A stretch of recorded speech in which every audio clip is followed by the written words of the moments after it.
प्यारे बच्चों, आज हम लोग इतिहास में प्राचीन भारत के धार्मिक विचार के बारे में जानकारी प्राप्त करेंगे। बच्चों, इस पाठ में हमने आपको वर्धमान महावीर के बारे में जानकारी दी।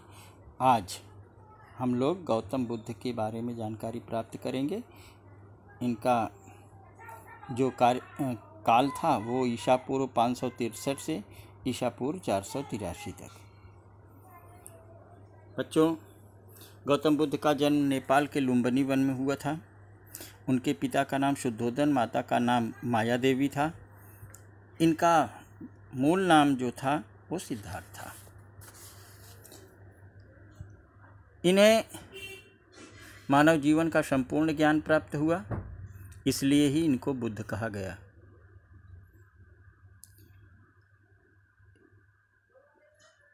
मानव जीवन में दुख क्या है, यह प्रश्न उनके मन में आया हुआ था और इसी का उत्तर खोजने के लिए उन्होंने गृह त्याग किया। गृह त्याग मतलब घर छोड़ा।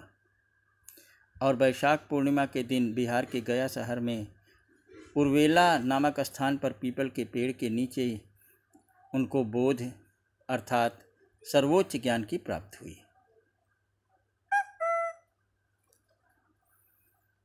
बच्चों, उन्होंने अपना पहला प्रवचन जो है वाराणसी के सारनाथ में दिया, जिसे हम धम्म कहते हैं। और वहाँ उन्होंने लोक भाषा पाली में ये उपदेश दिया था। उनकी जो संकल्पना थी वो व्याख्यायित धम्म का सार पहला था 4 आर्य सत्य, दुख, दुख का कारण, दुख निवारण, प्रतिपद और पंचशील। 5 नियमों का पालन करने के लिए कहा गया है। बच्चों,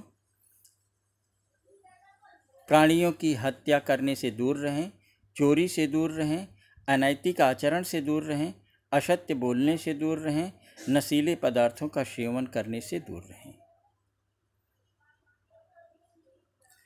बच्चों, गौतम बुद्ध ने धम्म का उपदेश करने के लिए भिक्षुओं का एक संघ बनाया और गृहस्थ जीवन का त्याग करके उन्हें संघ में प्रवेश करने के अनुयायियों को भिक्षु कहते थे।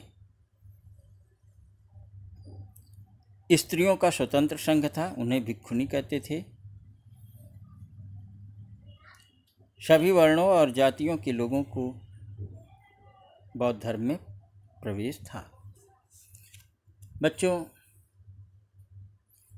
गौतम बुद्ध का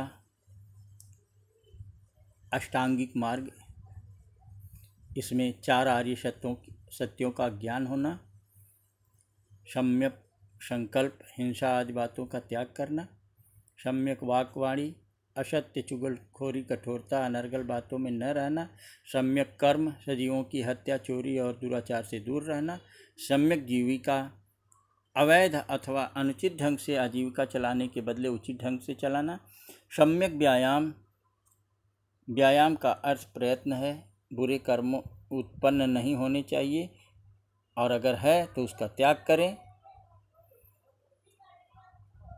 सम्यक स्मृति, मन एकाग्र करके लोभ आदि विकारों को दूर करना, इसी भांति अपनी चित्त आदि को उचित पद्धति से समझ लेना, सम्यक समाधि, सम्यक समाधि एकाग्रता से ध्यान का अनुभव करना।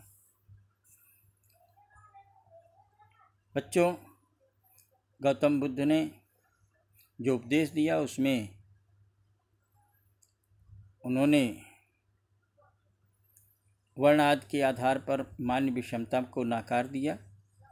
जन्म से कोई न तो छोटा है न बड़ा है, बल्कि उसका छोटा बड़ा उसके आचरण पर ही सिद्ध होता है।